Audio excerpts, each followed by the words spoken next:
나라의 미래에 대한 불안함이 다소 밀려오는 이 시기입니다. 여러 면들에 있어서 정말 우리가 일본처럼 잃어버린 20년 그러한 나라를 향하여서 가게 될지 아니면 또 다른 길을 걷게 될지 참 어두운 전망이 우리들 믿는 이들 마음까지도 좀 힘들게 하는 이러한 시기에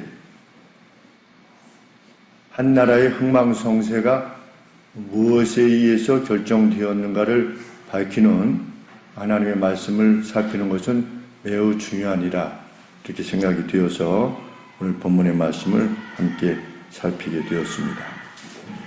예레미야서는 남유다가 무엇에 의해서 망했는가에 대해서 명백하게 밝히고 있습니다. 과연 남유다는 왜 멸망했는가? 성경은 그들이 철저하게 하나님의 명령에 귀를 기울이지 않았기 때문이다. 멸망의 이유입니다. 군사력이 부족했다. 도 아니고 북한에는 핵이 있는데 남쪽에는 없기 때문이다. 그것도 아니고 중국의 힘에 의해서 한국이 빌리기 때문이다. 도 아니고 한 나라의 흥망을 결정하는 것은 그 안에 살고 있는 이들 가운데 있어야만 되는 의의 부재, 의로움의 부재가 한 나라의 멸망을 가져온다. 라고 하는 것이 성경의 가르침입니다. 이스라엘뿐만 아니라 이스라엘 밖의 소돔과 고모라도 의의 부재로 인해서 멸망당했습니다. 니느웨 역시 이스라엘 밖의 나라였지만 의의 부재로 인해서 하나님께서 멸망시키려고 하셨었습니다. 멸망당하지는 않았지만 바벨론 의의 부재로 멸망당했습니다. 로마 의의 부재로 멸망당했습니다. 하나님께서는 예레미야라고 하는 아주 걸출한 선지자, 눈물의 선지자라고 일컫는, 왜냐하면 자기를 죽이려고 했던 이스라엘 백성들에 대해서까지도 참 그들에게 임할 고통으로 인해서, 자기 백성에게 임할 그 고통으로 인해서 눈물로 호소할 만큼 그러한 참 눈물을 지닌, 애정을 지닌 예레미야로 하여금 이스라엘의 죄악을 선언하게 하시고 돌이키려고 했지만 그들이 그 누구도 예레미야 선지자의 말에 귀를 기울이지 않았습니다. 하나님께서 뭐라고 말씀하시냐면 내가 부지런히 정말 열심히 선지자들을 통해서 그 강단에서 외쳤겠지요. 외치게 하셨겠습니다. 그런데도 불구하고 귀를 기울이지 아니하였다. 그것이 멸망의 이유였습니다. 우리의 미래에 대한 불안을 떨칠 수 있는 유일한 길은 무엇이냐? 우리 자신이 이 땅에 있어서의 하나님 앞에서의 의인으로서의 삶을 사는 것입니다. 이것이야말로 우리의 불안을 떨칠 수 있는 길입니다. 우리나라가 흥할 것이냐 망할 것이냐. 과거 1970년대만 해도 필리핀이 우리보다 앞섰었습니다. 그래서 그들의 앞섬을 부러워했었습니다. 그런데 그 나라가 많이 뒤처져 있게 되었습니다. 경제적으로 뒤처져 있는 것을 말하는 것이 아니라 어떤 그 국민의 의식, 또 그들 내에서 어떤 반군의 존재, 그래서 한국 사람들이 가면 많이 피살될 수밖에 없는 참 그러한 나라가 되었습니다. 우리보다 의식 수준에 있어서 더 앞선 나라였었는데 불구하고 불과 한 40년 만에 그런 나라로 변모했습니다. 우리도 그렇게 되지 말라는 법은 없습니다. 그러면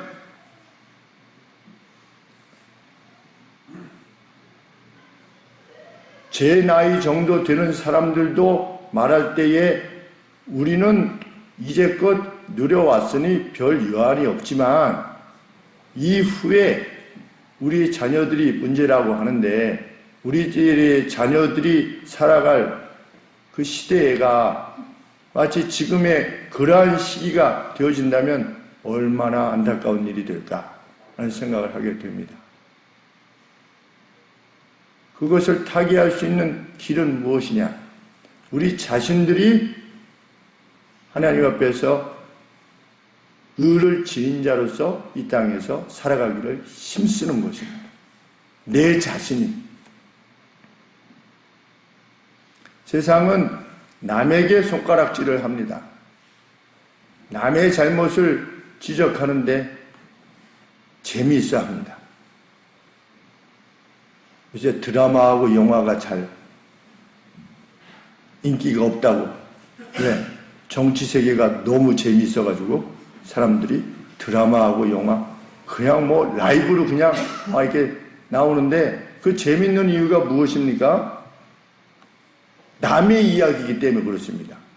그 이야기가 내 이야기가 아니라. 세상은 그렇습니다. 그러나 성경은 우리 자신에게 주목하기를 원합니다. 우리는 의를 지닌 채로 하나님이 말씀하실 때 의로움이라고 하는 그 의를 지닌 채로 살아가는 사람들인가 여부에 따라서 이 나라의 흥망이 결정되어 있다는 사실을 우리는 기억해야 될 것입니다.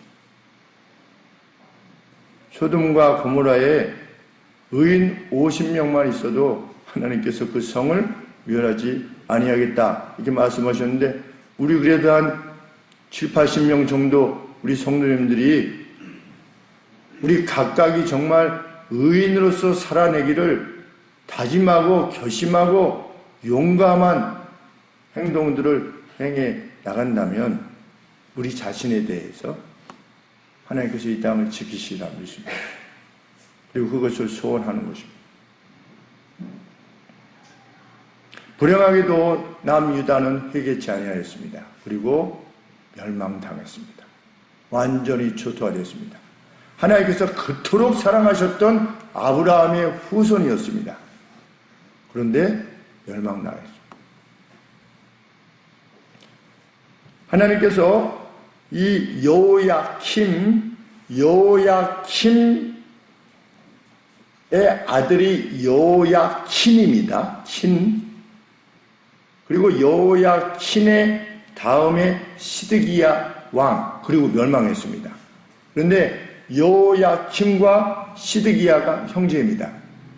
그리고 중간에 여호야킨이 3개월만 왕 노릇하다가 바벨론에서 멸망당했습니다. 그러니까 이 여호야킴이 608년부터 주전 608년부터 주위에서 왕이 되었던 것을 생각해 보면 거중 마지막 때입니다. 그래서 하나님께서 남유다를 1차, 2차, 3차 공격을 허락하셨는데 이 즈음 때 하나님께서 마지막 최후 통첩을 하신 겁니다. 너희 죄로부터 돌이켜라. 지금이라도 돌이켜라. 라고 했는데 돌이키지 않았던 겁니다.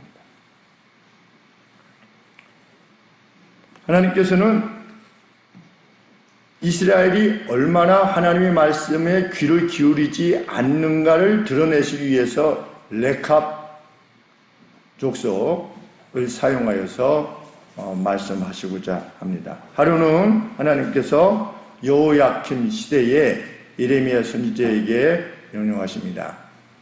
너는 레캅 족속들을 데리고 와라. 하나님의 전으로. 그래서 그들에게 포도주를 제공하고 포도주를 마시도록 제안해라. 하나님께서 이렇게 말씀하셨는데 이 레캅 족속이 누구냐? 우리 사무엘상 15장 6절에 보시면 이스라엘이 출애굽할 당시에 이스라엘을 선대했던 이방 족속이었습니다. 그래서 그 앞에 선조가 누구냐면 겐 족속입니다. 우리 이드로 모세의 장인도 켄 족속입니다. 근데 그 켄 족속의 후예였던 겁니다. 그러니까 혈통적으로 이스라엘 사람들이 아닌 것입니다. 그런데 그들이 이스라엘 내에 속해서 살아왔던 겁니다. 열왕기하 10장 15절에 보시면 그 후손 중에 여호나답이라고 하는 이가 있었는데 그 사사기 시대에는 또 예후와 그 아하방 시기에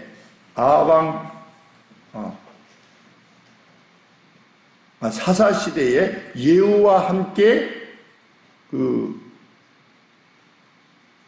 이스라엘 내에 우상을 척결하는 데 있어서 같이 협력했던 그러한 전 역사가 있었던 이들의 후손이었던 것입니다. 이 레갑의 후손이라고 하는 사람들이. 그래서 열왕기하 10장 15절에 보시면 그 예후와 함께 북이스라엘에서 바알 숭배를 끝냈었습니다. 사사 시대가 아니라 그 열왕기 시대에.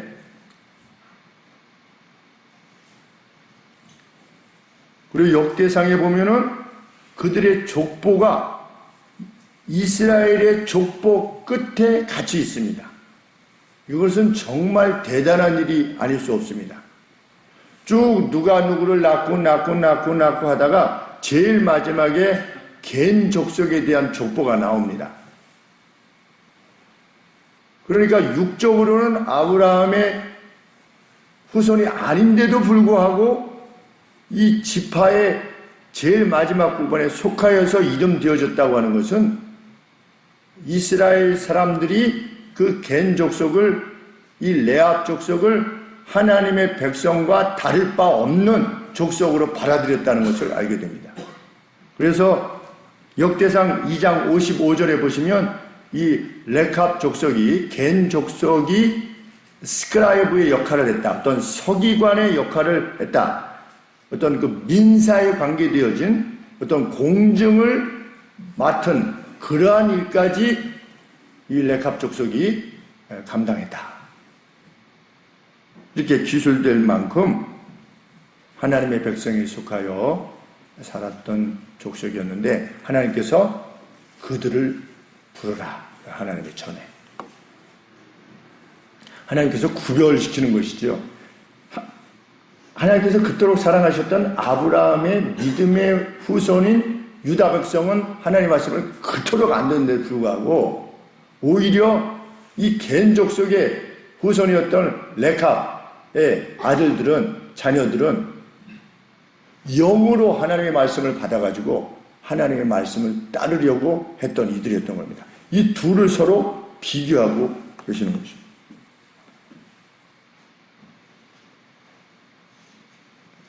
예레미야는 하나님의 말씀대로 그들을 하나님의 집으로 청하여서 그들에게 포도주를 제공하고 마실 것을 요청합니다. 그랬더니 예레미야의 권함을 받았던 레캅 족속들이 그들 앞에 놓였던 포도주를 마시지 않았습니다.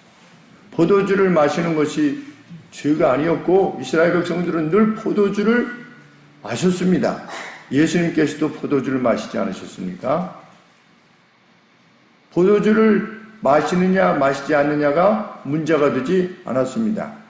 그런데도 그들은 포도주를 마시지 않았습니다. 이것은 이스라엘 내로 보면 대단한 결정이었던 것입니다. 일생 동안 포도주를 마시지 않는다. 어떻게 보면 독일 사람이 맥주를 마시지 않는 겁니다. 물이 정말 귀한 땅에서 그래서 포도주를 섞어가지고 이 물을 썩지 않게 하는 그러한 종류, 그러한 스타일의 어떤 음료를 일생 동안 먹지 않기로 결정한 겁니다.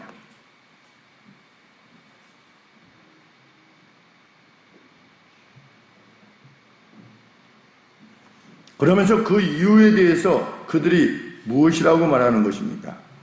자신들의 조상인 레캅의 아들 여호나답이 자신들에게 명령을 내렸기 때문이다. 6절 말씀.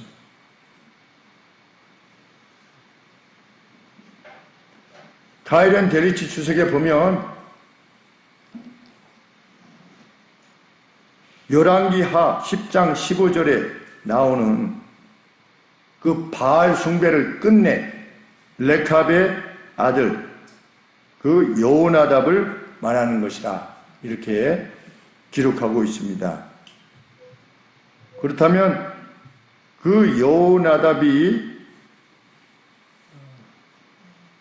이들이 언급하는 레캅의 아들이 맞다면 약 260년간 그 여호나답의 말을 지켜왔던 것입니다. 260년 동안이나.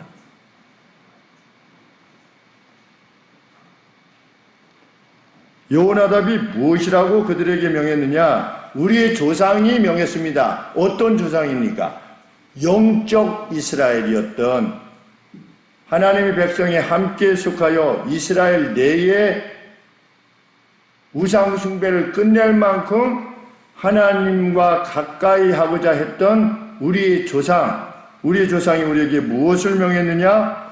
포도주를 영영히 먹지 말 것이며 집을 세우지 말 것이며 씨를 뿌리지 말며 포도원을 세우거나 소유하지 말며 단지 텐트 안에 거하는 것을 만족해 하면서 살아라. 만일 그렇게 한다면 하나님이 주신 이 가나안 땅에서 우리의 삶이 영영할 것이다 라고 우리에게 명령했습니다. 그래서 우리가 그의 명령을 지키고 있는 중이기에 우리는 포도주를 마실 수 없습니다.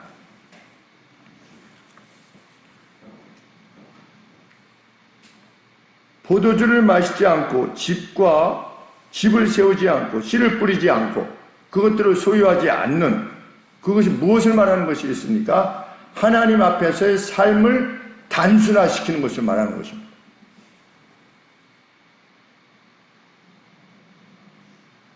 레캅의 아들 여호나답 우리 조상이 우리에게 무엇을 명했느냐?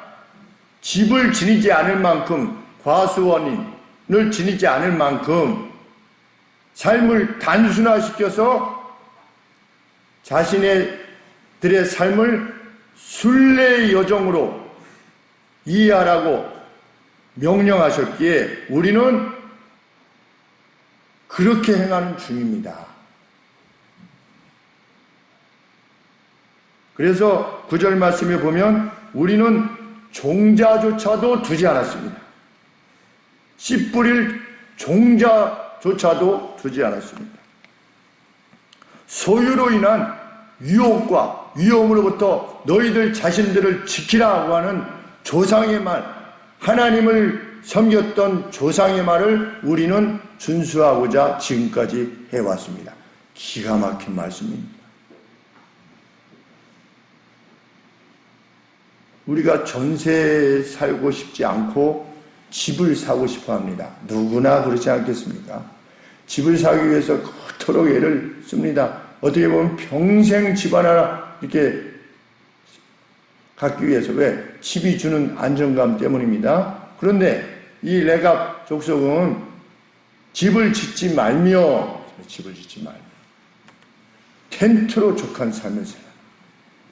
얼마나 실제적으로는 어려움이 크겠습니까? 매번 그걸 보수해야 되고 자기 것이라고 말할 수 있는 것이 없지 않겠습니까? 텐트라고 하는 것은. 우리 게르라고 하나요? 몽골 사람들 가지고 있는 그 게르라고 하는 것, 그게 무슨 재산입니까? 그런데 레캅 족속들은 그것을 하나님 앞에서 족한 것으로 여기고 기쁘고 감사하게 생활해라.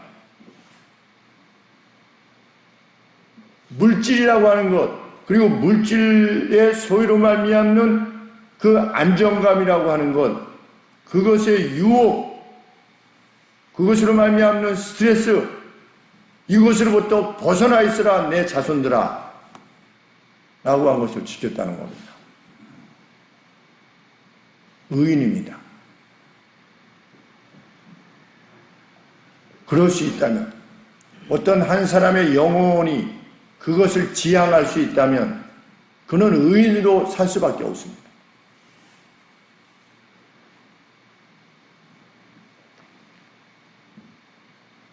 그러면서 11절에 보시면 우리가 이렇게 예루살렘에 올 수밖에 없었던 이유는 바벨론 왕 느부갓네살이 쳐들어와서 우리가 할 수 없이 지금 예루살렘에 들어올 수밖에 없었습니다. 그렇지 않았다면 우리는 여기 있지 않았을 것입니다. 이렇게 레갑 족속이 답한 것입니다.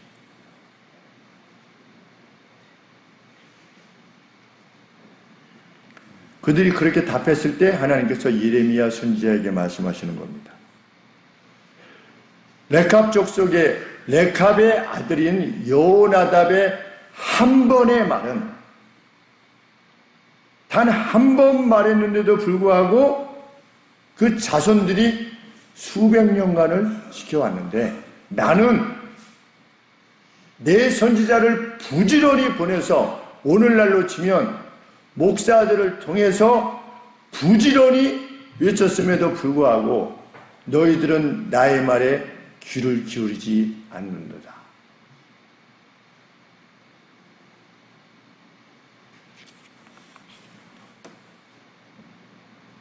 14절 말씀입니다. 레갑의 아들 요나답이 그 자손에게 포도주를 마시지 말라는 그 명령은 실행되도다. 그들은 그 선지의 명령을 순종하여 오늘까지 마시지 아니하거늘 내가 너희에게 말하고 부지런히 말하여도 너희는 나를 듣지 아니하는도다. 하나님의 슬픔, 하나님의 탄식, 이제 멸망시킬 수밖에 없는 그 상황 가운데서 하나님의 탄식의 소리를 듣게 되는 것입니다. 우리가 실상 두려워하는 것은 이것이 아닌가, 이것이어야만 할 것이라고 생각합니다.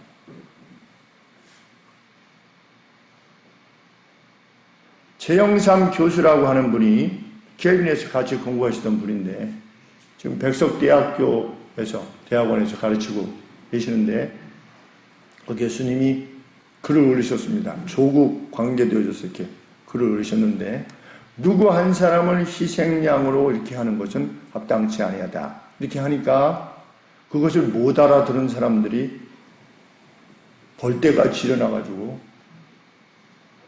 그 희생양이라고 하는 말 때문에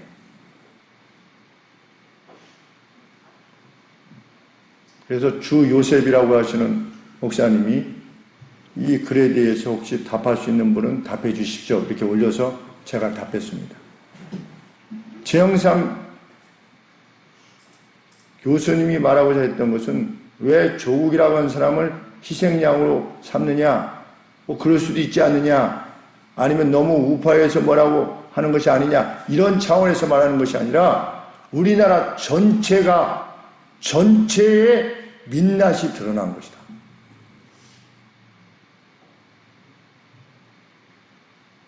그것이 그 사람만의 잘못이 아니라 전체의 민낯이 드러나는 것이다. 어제 청소하면서 제가 같이 말씀 나눈 것도, 제가 그 LG 핸드폰을 산지 이틀 만에 잃어버렸는데, 이제 막 샀는데 잃어버렸으니 얼마나 제가 당혹스러웠겠습니까? 분명히 있는데 없는, 분명히 있어야 되는데 없는 상황이 돼서 제가 이제 거기다가 전화를 해가지고 이거 혹시 타이어는 그렇게 하지 않습니까? 타이어 산 다음에 며칠 내에 이렇게 망가지면 다시 보상해주는 이런 프로그램이 있는데, 그래서 혹시 그런 프로그램이 있습니까? 그랬더니 그분이 뭐라고 하시냐면 저를 위한다고 하시는 말씀에 지금이라도 보험을 드세요. 그리고 며칠 뒤에 잃어버렸다고 그러세요. 그렇게 저한테 얘기를 했습니다. 저를 위해서 하는 말이었겠죠. 저를 위해서.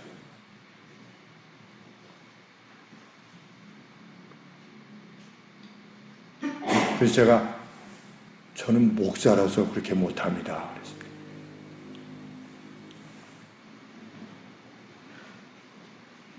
우리 윤희가 운전하다가 잘못해가지고 차를 받았습니다. 받아가지고 이제 사고 났다고 보험회사에 전화했습니다. 누가 운전했습니까? 제 아들이 했습니다. 몇 살입니까? 만으로 23살입니다.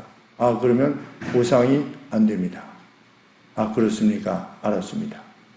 그래가지고 이제 차를 몰고 고치는 데 갔습니다. 이거 이렇게 됐어요. 아들이 운전해서. 그러면 보험으로 하시지요? 그래서 보험이 안 된답니다. 왜 보험이 안 된대? 제가 운전 안 하고 아들이 했다고 그랬더니 안 된답니다. 아니 목사님이 하셨다고 해야지요. 뭐 본 것도 아니고 사고가 일어났는데 뭐 본 것도 아니고 그냥 전화로 해가지고 이렇게 했습니다. 이렇게 하면 되는 거를 그거 아들이 했다고 고지고대로 얘기해가지고 120만 원을 집에서 물어냈어요.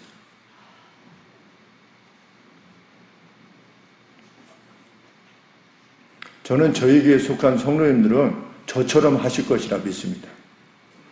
아멘입니까? 아멘. 네, 아멘. 네. 거짓과 관계없는 사람으로서 우리 일생을 살기를 원하는 것입니다.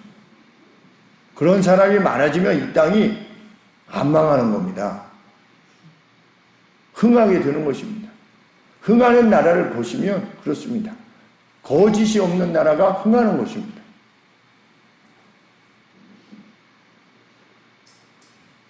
그것을 이 전체에 흐르고 있는 거짓, 기만, 속임, 그것을 최영삼 교수님이 지적한 것입니다.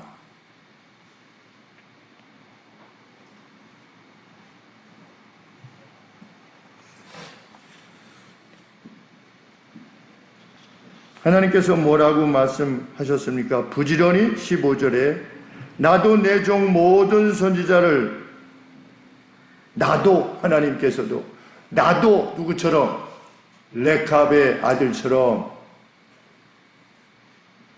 내 종 모든 선지자들을 너희에게 보내고 부지런히 보내며 이르기를 너희는 이제 각기 악한 길에서 돌이켜 행위를 수정하고 다른 신을 쫓아 그를 섬기지 말라. 그리하면 너희가 너희와 너희 선조에게 준 이 땅에서 오래 거하게 될 것이다 라고 해도 너희가 귀를 기울이지 아니하며 나를 듣지 아니하는구나.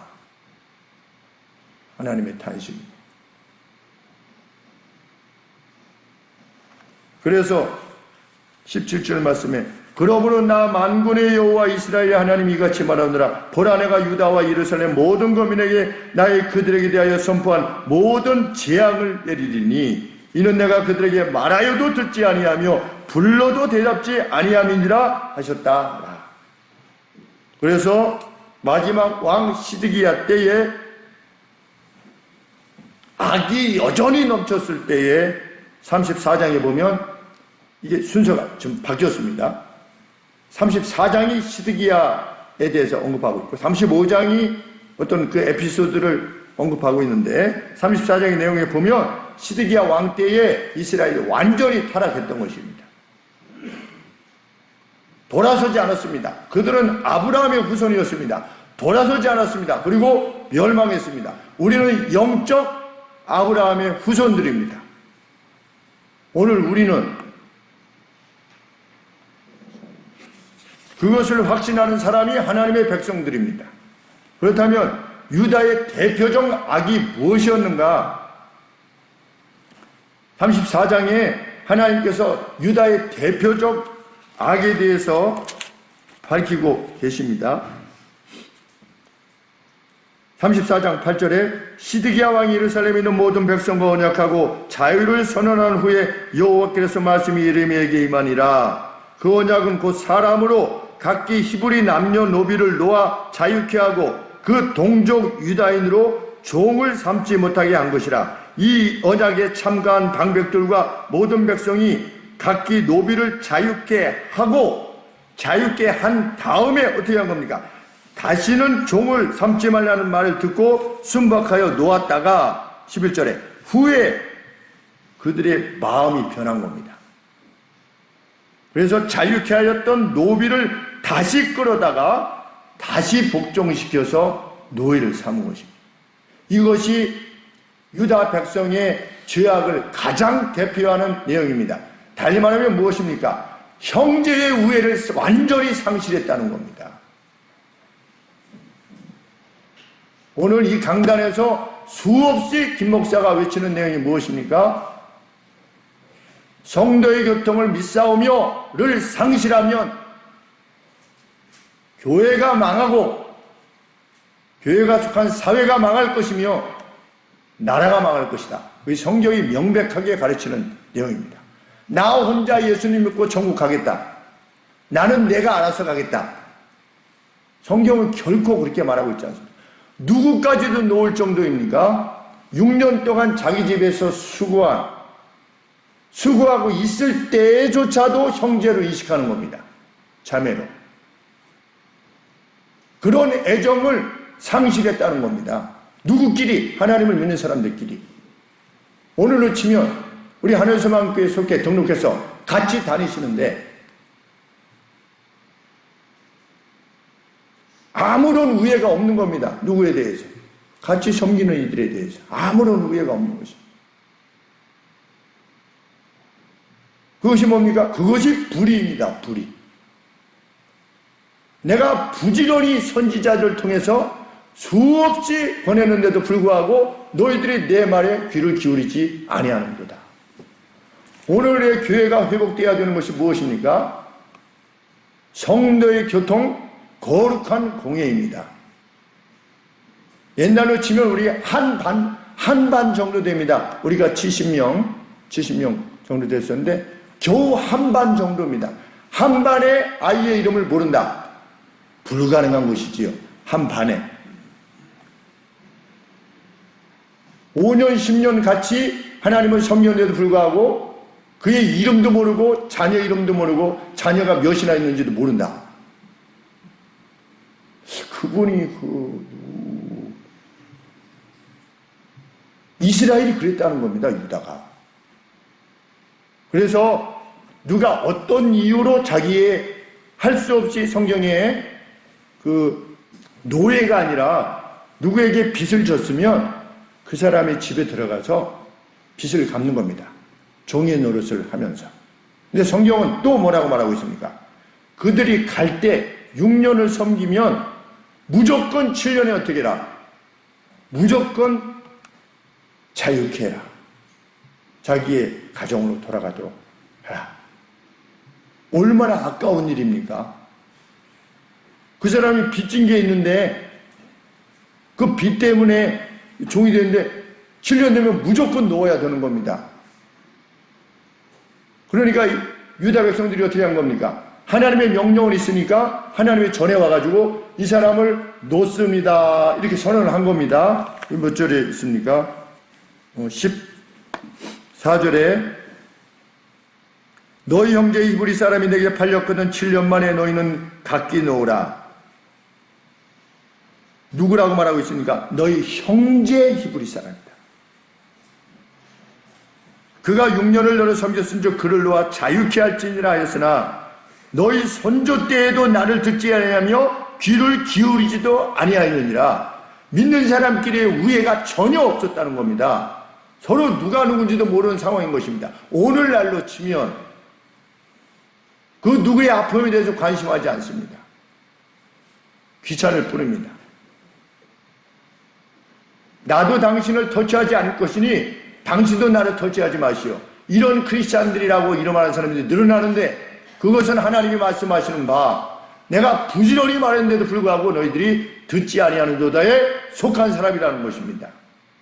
하나님은 지금도 부지런히 말씀하시는 것입니다.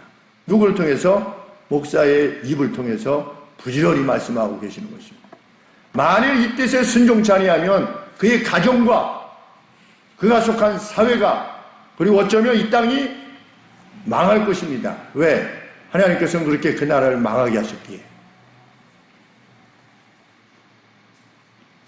15절에 너희 조상도 그랬는데 너희는 이제 돌이켜 내 목전에 정당히 행하여 각기 이웃에게 자유를 선언하되 내 이름으로 일컫음을 받는 집에서, 하나님의 전이지요, 내 앞에서 언약을 세웠는데도 불구하고 너희가 변하여 내 이름을 더럽히고 하나님의 이름으로 놓았다고 하고 나서는 어떻게 한 겁니까? 각기 놓아 그들의 마음대로 자유케 하였던 노비를 끌어다가 다시 너희에게 복종시켜서 너희 노비를 삼았도다. 참 지독한 악인 것입니다. 뭐가? 형제를 이익의 재료로만 삼은 것입니다. 형제를. 형제가 아닌 것입니다. 그리고 유다가 망한 것입니다. 철저하게 망한 것입니다. 예루살렘이 다 불타고 다 포로되어서 끌려가고 왕은 눈이 뽑히고 왕자들은 다 죽고 끌려가고. 무엇 때문에 발생한 거냐? 의의 부재. 어떤 의? 하나님을 같이 섬기는 자들에 대한 성도의 교통을 믿사오며 거룩한 공예를 믿사오며 입으로 수없이 고백하는 것입니다. 우리가 주일마다 고백하지 않습니까? 사도신경. 사도들이 믿는 바가 무엇이냐?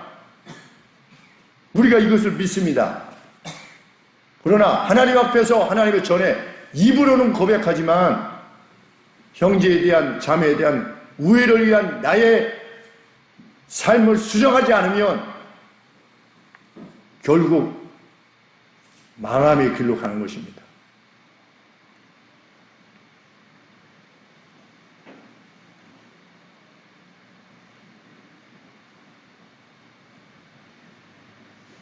(34장 17절) 말씀에 내가 너희를 칼과 연병과 기근으로 자유케 할 것이다. 같은 어떤 워드 플레이를 사용하신 것입니다. 그래서 너희가 놓아서 가게 해야 되는데 가게 하지 않았기에 하나님은 무엇을 놓아서 너희들에게로 가게 할 것이다. 기근과 연병과 칼을 놓아서 그것들이 너희들한테 가게 하겠다. 얼마나 무서운 말씀입니까? 최후 통첩입니다. 그런데도 유다가 귀를 기울이지 않았다. 우리는 우리 서로를 얼마나 사랑합니까? 그리고 서로를 사랑하기 위한 나의 수정된 삶의 방향은 과연 무엇인가?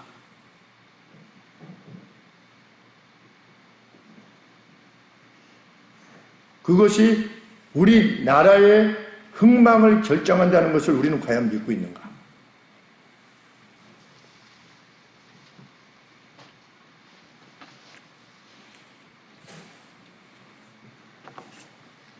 아들 현이가 스포츠 에이전시에서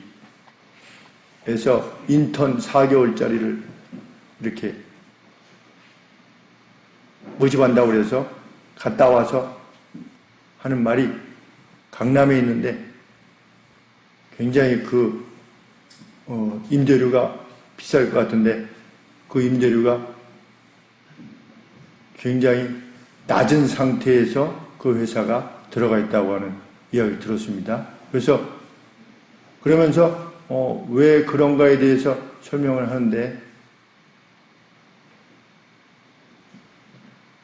그 건물주의 아버지께서 임대료를 올리지 말라고 하셨대요.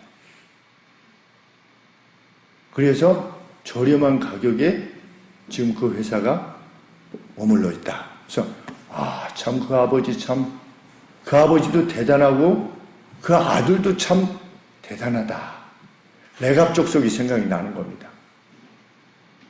근데 언제부터 그랬냐고 했더니 제가 기억하기로 92년? 1992년부터 지금까지 그래요. 마음에 감동이 되더라고요. 1992년부터 거의 25년을 그러한 정신으로 어떤 한 가정이 살아왔다는 것이 기가 막힌 의인이 있구나.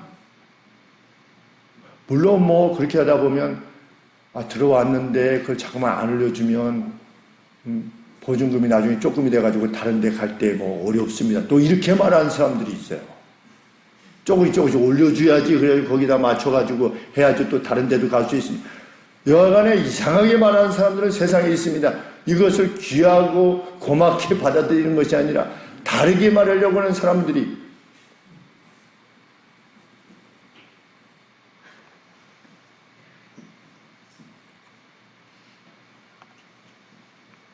그분이 그리스도인인가는 알 수 없습니다.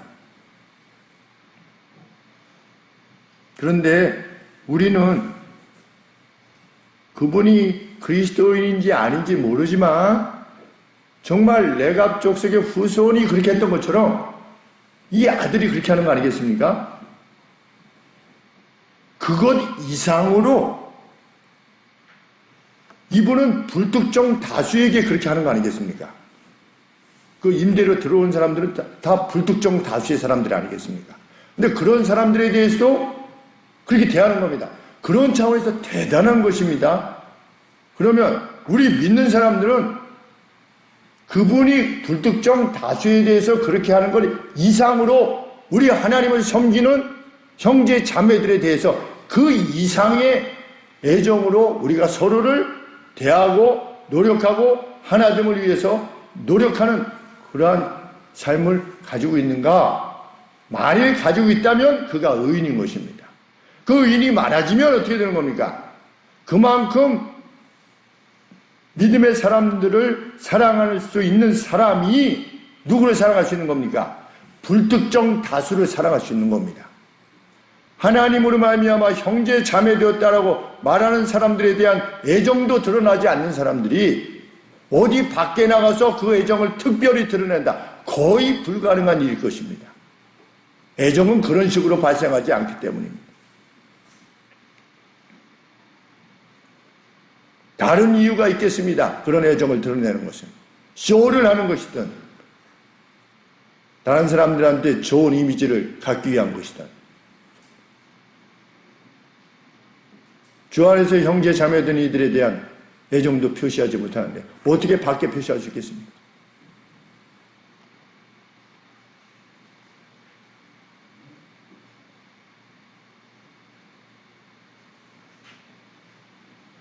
가끔 성도님들께서 이렇게 저렇게 준비 중에 있는 청년들을 위해서 참 이런저런 모습으로 같이 가고자 하는 표를 드러내 줄 때 참 목사는 기쁘기 그지없습니다. 취업을 준비하고 또 그 가정이 참 학교를 보내기에 참 어려운 참 가정들이 있을 때 성도님들이 이런저런 모습으로 이렇게 서로 돕고자 하고 이럴 때, 이 우애가 참 있구나. 우리가 뭐 친구가 가든지 아니면 친구의 부모님이 가든지 아니면 뭐 친척이나 아니면 친구의 자제가 결혼을 하든지 그러면 어떻게 합니까? 우리가 가지요. 가서 어떻게 합니까? 사랑의 표를 합니다.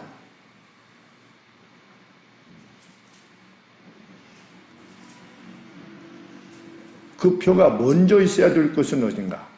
교회인 줄 압니다. 우리 성도들.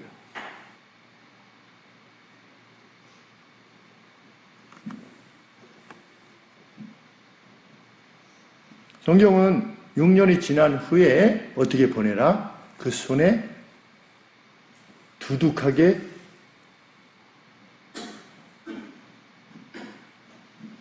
쥐어진 채로 그들 보내라. 이렇게 되어 있습니다. 성경에.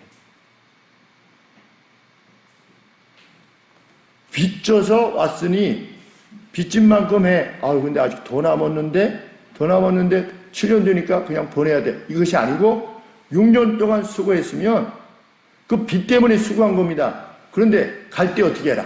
그 손에다가 가득 담아서 보내주도록 해라. 그게 형제입니다. 어떤 사람이 빚져서 종되면 그 종된 것이 중요한 것이 아니라 빚을 져가지고 종이 될 만큼 어떻게 된 겁니까? 가난한 겁니다. 어떤 형제가. 그러면 자기 집에 종이 되면 어떻게 되는 겁니까? 그 가난의 그 재난으로부터 오히려 보호를 받는 것입니다. 이 집안에 들어와서 종을 삼으라고 하는 것이 일꾼으로 부려먹으라가 아니라 돈을 빚졌으면 일꾼으로 삼을 수 있다. 이것이 아니라 그러한 유익이 있는 것입니다. 그래서 데리고 와서 보호하면서 일하도록 하는 겁니다. 그러면 일을 하게 되면 갈 때 어떻게 하는 겁니까? 수고한 바에 대해서 형제와 자매의 애정으로 가득 담아 보내도록 해라. 그것이 우리 하나님께서 세우신 이 거룩한 교회의 성도들이 서로 지내야만 된다라고 하나님이 말씀하시는, 하나님으로부터 난 자는 하나님으로부터 난 자를 사랑할 수밖에 없다. 사도 요한의 언급이 그것이며, 아버지와 내가 하나인 것처럼 저들도 하나가 되게 하여 주옵소서 라고 했던 것이 예수님의 겟세마네 동산에서의 최후의 기도 내용이었다는 사실을 우리는 기억해야 될 것입니다.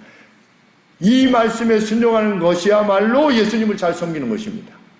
믿음이 좋다는 것이 무엇이냐? 그 열매로 드러나는데, 그 열매는 믿음의 형제들, 자매들을 사랑하는 것입니다. 시간을 내는 것입니다. 그리고 자기의 재물을 내는 것이며 자기의 최우선의 관심사를 그들에게 두는 것입니다. 어떻게 하면 그를 세울 것인가?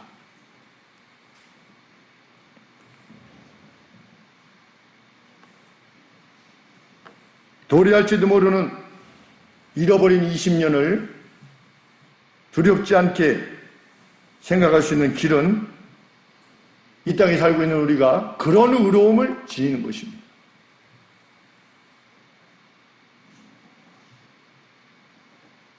우리의 후손들이 혹이나 유럽과 같이 그런 믿음이 황폐화된 나라에 살게 되지는 않을까를 진심으로 두려워하게 되는데, 그 두려움을 물리치는 것은 오늘 우리들이 그들에게 보여주는 우리의 의로움입니다.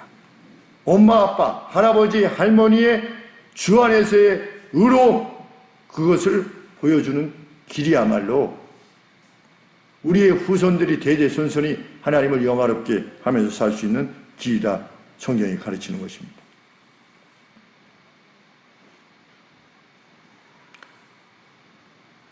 우리 이번에 돼지열병, 아프리카 무슨 돼지열병 이렇게 발생했는데, 그 발생한 농장이 저희 선배님 교회 이제 장로 피택에 계신 집사님의 농장이라고 제가 말씀을 드렸는데, 처음에 문제가 생겼을 때 바로 신고하셨다는 것을 들었을 때 제 마음에 참 집사님답다 이런 생각이 들었습니다. 숨겨가지고 왜 그게 드러나면 1,000몇백 마리 되는 돼지를 다 도살해야 되기 때문에, 그러면 재산상 한 60%만, 시가의 60%만 이 보상이 되어진다고 그러는데, 그러면 재산상에 얼마나 큰 손해가 발생하겠습니까? 그래서 쉬쉬할 만한데 발생하자마자 보고한 겁니다. 그래서 참 집사님답다 이랬는데, 제 아내가 무슨 기사를 보다가 무슨 기사를 발견했냐면, 그렇게 빨리 보고했기 때문에 그것이 확산되지 않고, 왜? 그 농장이 종돈 농장이랍니다. 그래서 새끼 돼지들을 이렇게 공급해주는, 그러니까 거기 와가지고 많이 받아가는 거죠, 이 새끼들을. 만약에 그렇게 됐으면 정말 어디에서도 발견됐다 이 정도가 아니고 전국에 아마 문제가 됐을 겁니다. 그런데 빨리 복을 하는 바람에 이렇게 되었다. 그래서 그 농장주를 칭찬하는 기사가 이렇게 올려졌다고 해서 참 집사님다우시다. 의인이지요. 뭐 의인이 달리 있는 것이 아니라 이것이 이 사회에 문제를 야기할 수 있음에 대해서 마음에 두고 자기의 손해를 아닐 수도 있지 않습니까? 그런데 두고 행하는 것입니다. 정말 장로님 픽택되시만 합니다. 그분이 목사님이 말씀하셨습니다. 은밀히 그렇게 남들을 많이 도우셨다. 근데 계속 후속 기사가 나옵니다. 음식물 찌꺼기를 주지 않았다. 정식대로 사료를 제공했다. 그것도 아니다. 그리고 나라에서 하라고 하듯이 그 창을 다 막아서 그 규정대로 다 한 것입니다. 하나도 잘못한 것이 없는 겁니다. 얼마나 멋있는, 그거 뭐 그렇게 했는지 아닌지 누가 알겠습니까? 그런데 그리스도인은 그렇게 하는 겁니다. 그런 의인이 있는 한 하나님께서 이 땅을 지키시겠습니다. 우리가 그렇게 될 것을 믿고 나아가는 것이다. 우리는 레갑 족속을 축복하시는 하나님의 말씀을 듣습니다. 19절 말씀에 레갑의 아들 요나답에게서 내 앞에 설 사람이 나를 섬길 자가 끊어지지 아니하게 할 것이다. 그랬는데 1863년에 울프라고 하는 유대교 선교사가 논문을 발표했는데 메소포타미아와 예멘의 사막 그 사이에 아직도 레갑 족속이 살고 있다는 겁니다. 그런 논문을 발표했습니다. 멋지지 않습니까? 하나님께서 그렇게 약속하시는 그 누구는 여전히 유목민으로 그렇게 살아가고 있는 겁니다. 하나님만을 바라보며.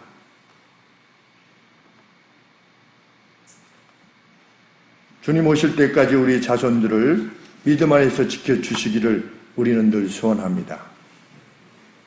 그 길은 우리가 의인으로서의 삶을 사는 것입니다. 6년째 나를 위해서 수고한 일을 귀히 여기고 7년째 형제로서 그를 자유하게 할 수 있는 그 재산 산행의 손해를 불구하고 형제이기에 그리고 그 손에 두둑이 보낼 정도로 사랑하고자 하는 그 애정, 우리 이 땅을 보호할 수 있는 의의 사람들이 되기를 원하고 지금도 그렇게 살아가시리라 믿습니다. 은밀한 가운데 하나님께서 여러분들의 후손들을 들으셔서 하나님을 영영히 섬기도록 하시리라 믿습니다. 기도하겠습니다. 귀하신 하나님, 하나님의 호소의 소리를 듣게 하여 주시옵소서. 사랑하게 하여 주옵소서. 사랑을 위해서 분투하는 자들이 되게 하시고 뜨거운 자들이 될 수 있도록 도와주옵소서. 성경의 요청을 그렇게 받아들이게 하여 주옵소서. 이 땅을 그렇게 지켜주옵소서. 방방곡곡에 세우신 주님의 교회에 속한 성도님들이 아버지 함께 이 의로움을 향해서 나아갈 수 있도록 이 땅을 감동하여 주시옵소서. 예수님의 이름으로 기도합니다.